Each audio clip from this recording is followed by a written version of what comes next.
मैं अभी फ़िलहाल पतनी पे थोड़ा सा स्टडी करना शुरू कर रहा हूँ, तो उसमें मुझे एक दो बात और ये टिप्पे को लेकर मिला था। मतलब ऐसा कहा गया है कि टिप्पे अगर कोई औरत उस समय में टिप्पे अगर नहीं लगाता तो उसको पारंपरिक जो भी पूजा पाठ होता है वहाँ भी जाना वर्जित किया जाता था, ऐसे सुना था, मतलब ऐसा पढ़ा है। और एक उसमें मिला कि इवन अगर छोटी बच्ची मर जाती है तो उसको भी दफनाने से पहले टिप्पे लगा के दफनाया जाता है।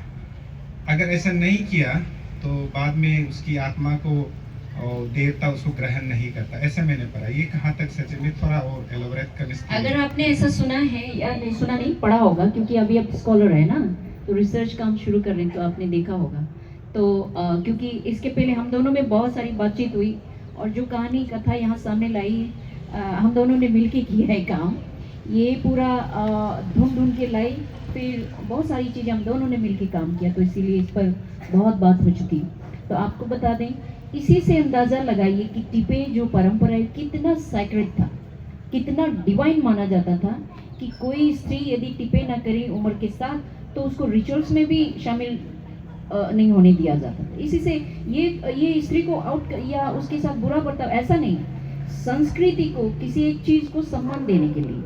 और जब मृत्यु हो जाती है तो भी आप डेड बॉडी में लगाने की आप जो कह रहे हैं, उसी से अंदाज़ा लगाइए ना कि इसका जो कितना इसको महत्व जो इसको डिवाइन माना जाता है ना, तो उस यही है। तो हम यही कहेंगे कि दुनिया की तमाम ट्राइबल सोसाइटी में ये जो टैटू की परंपरा कई में है।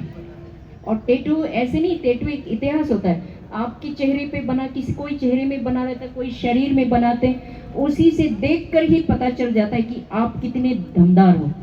आपकी कहानी यहीं पे टैटू पे लिखी होती है ना। तो टाइम के साथ वो अपना चेंजेस जो है वो तो नेचुरल है, आते रहता है। लेकिन आप अगर ये टिप्पे छोड़ना चाहते हैं, इसका ये मतलब नहीं कि आप अपने एंसेस्टर की विजडम को एब्यूज करो। उसको अपमान नहीं करना चाहिए, क्योंकि उस समय उसका अपना मीनिंग था, उसका अपना महत्व था, उसकी अपनी ब्यूटी थी। तो इसीलिए अब ये रिलेवेंट नहीं होता है तो थोड़ी मतलब है कि ये आपको इसका अपमान करना चाहिए और शर्म करनी। आपको तो फक्र करनी चाहिए कि आपकी जो एंसेस्टर है वो इतने कलात्मक थे, इतने आर्टिस्टिक थे कि उनको ये ध्यान आया कि ये डिसिप्लिन को हम कहाँ लिख के रखिए, चल अपने शरीर में, अपनी स्किन में गुदवा लें। और जब आप टैटू गुदवाते हैं ना, ऐसे वैसे नहीं है, पेन होता है, दर्द के साथ वो एक डिसिप्लिन आत्मा में उतर जाती है। इसीलिए इसका अपना जो है डिवाइनिटी होती। तो मेरे ख्याल से आज जो भी हम लोगों को सुन रहे हैं अपने एंसेस्ट्रल विजडम को अपमान करना छोड़ेंगे। और जब कोई सेलिब्रेशन ऐसा होता तो उस समय झूठ मूठ के टैटू लगा के आइए अपने एंसेस्टर की याद में।